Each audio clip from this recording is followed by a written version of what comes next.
Hello and welcome to our YouTube tutorial on how to create a landing page with captivating animations using HTML, CSS, and GSAP. In this tutorial, we will guide you step by step through the process of designing a landing page that will grab your visitors' attention with dynamic and engaging animations and transitions.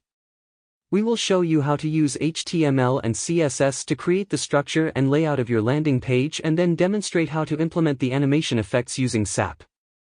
By the end of this tutorial, you'll have the tools you need to create your own landing page with animated elements that will make your website stand out from the crowd. So let's get started and unleash your creativity. This code is for a website that has a header element at the top, followed by a hero section. The header includes a logo and a menu with links for security and help center. The hero section has a background video and a title block with text. The title is split into 2 rows and each letter is contained within its own element. The title block also includes 2 lines of descriptive text and a "Book Your Ticket" button. The footer includes a copyright statement and a "Scroll to find out more" prompt. HTML. This CSS selector targets the HTML element and sets the default font size for the entire website using the font size property. Root. This pseudo-class is used to define CSS variables that can be used throughout the style sheet. These variables include font size, line height, colors, and font families.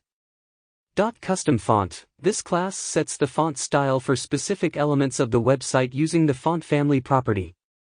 Title H1. This class sets the styling for primary headings on the website, usually used for page titles or main headings. Subtitle H2. This class sets the styling for secondary headings on the website, usually used for section headings or subheadings. Desk1 and Desk2. These classes set the styling for body text on the website, with different font sizes and line heights. Link to content. This class sets the styling for links on the website, including the hover effect.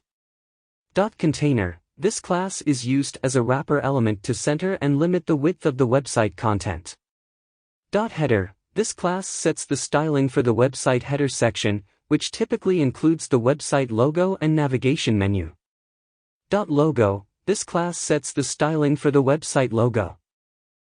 Menu. This class sets the styling for the website navigation menu. Hero. This class sets the styling for the website hero section, which usually includes an eye-catching background and important call-to-action elements. Hero title. This class sets the styling for the title element within the hero section. Hero content. This class sets the styling for the content section within the hero section, usually containing some descriptive text. Hero button. This class sets the styling for the call-to-action button within the hero section. Video background. This class is used to set the styling for the video background element within the hero section. Video wrapper. This class is used to wrap the video element and set its position within the hero section. Video. This class sets the styling for the video element within the hero section. Input field. This class sets the styling for input fields on the website. This is a JavaScript code that uses the GreenSock Animation Platform, GSAP, to animate certain elements on a web page. The animation is based on 2 functions, show elements, and hide elements. First, for constants are defined to set different values, in seconds, for the animations later on. These are 40 frames, 50 frames, 2 frames, 4 frames, and 6 frames.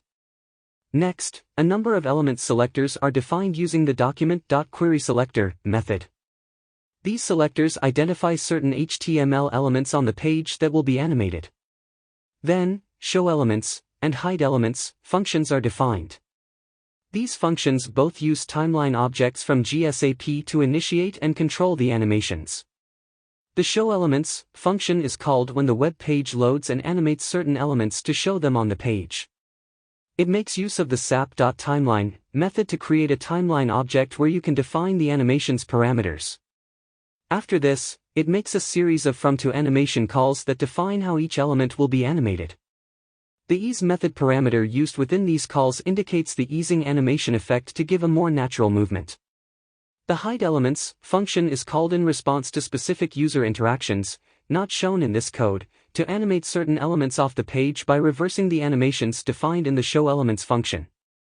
Finally, the document.addEventListener (DOM content loaded) method is used to call show elements when the DOM is loaded to initiate the animations on the page. Overall, this code is used to create animations on a web page where various elements smoothly transition onto and off of the screen, based on the user's actions.